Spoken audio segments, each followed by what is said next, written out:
Kinagulat ng lahat na ganito na pala ang estado ng artistang ito. Napabilang ang artistang ito sa iba't ibang pelikula, mapa-horror man o aksyon.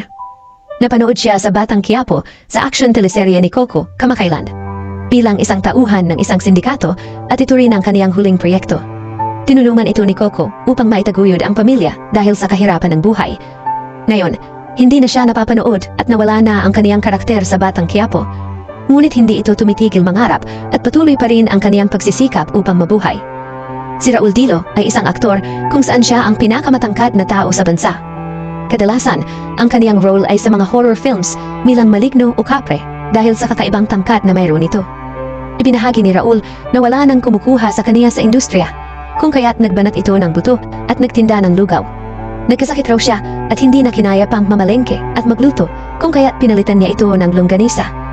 Mapapanood sa isang video clip na nag-aalok si Raul ng longganisa sa daan. Minsan raw ay pinagtatawanan siya ng mga nakakakita sa kaniya. Aniya, marangal raw itong trabaho upang may pangtawid sa pamilya.